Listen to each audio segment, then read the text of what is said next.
Welcome to The Explainer. Today we are stepping back in time all the way to 1935 into a hotel room where a man checked in with a fake name and checked out as a murder victim. We are unpacking one of America's most baffling, most chilling unsolved mysteries, the brutal death of a man who, for a while, was known only as Roland T. Owen. And let me tell you, his story is just this tangled web of secrets, fear, and so many unanswered questions. So, let's set the scene.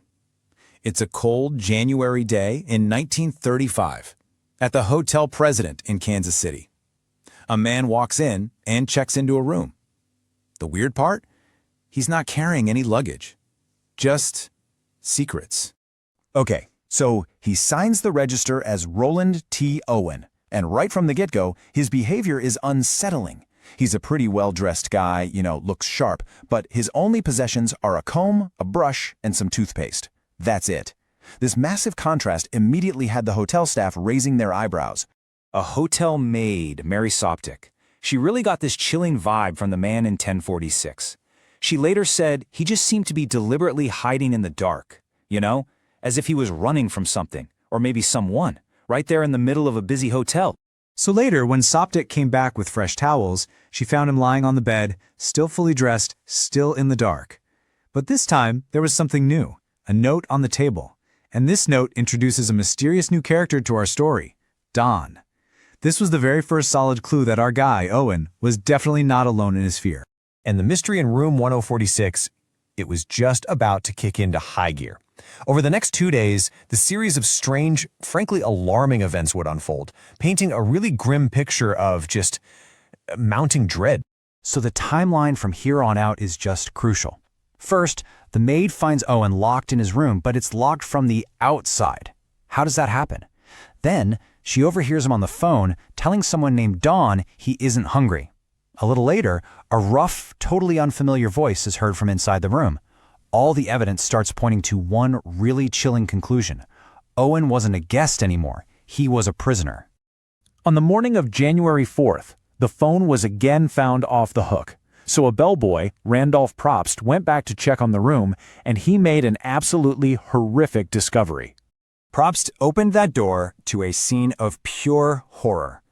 Blood was everywhere, on the walls, the bed, the bathroom, and there, in the middle of it all, was the guest. He was grievously wounded, holding his head, but somehow, impossibly, still clinging to life. The extent of the injuries was just staggering. It was obvious he had been tied up and just brutally tortured for hours. His skull was fractured, his lung was punctured, he'd been stabbed over and over. The level of violence was just extreme. But here's the part that makes no sense. Despite this horrific assault, his last words weren't an accusation, they were protection. When the police asked who was in the room with him, he whispered, "Nobody."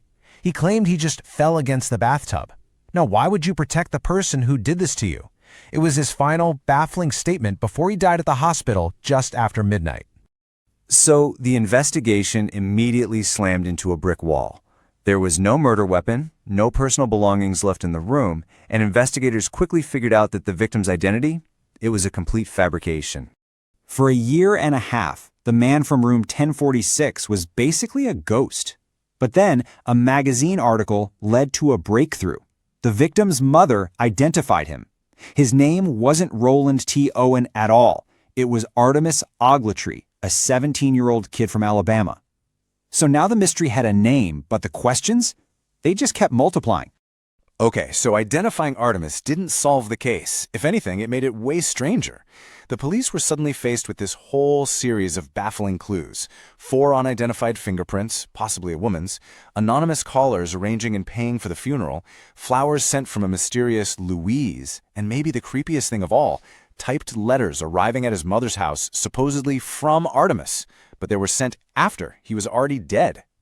With no confession and no clear suspect, investigators and amateur sleuths have really been left with 3 main theories that try to explain what in the world happened in that dark, blood-soaked hotel room.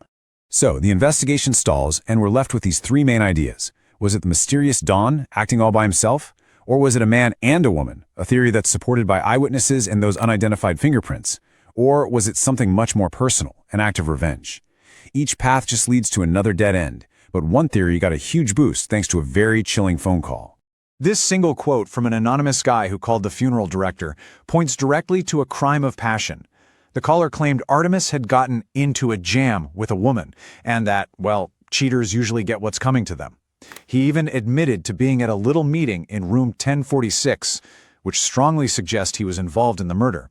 And that brings us to the central chilling puzzle of this whole thing. Why did Artemis Ogletree protect the people who tortured him to death? And who was the person?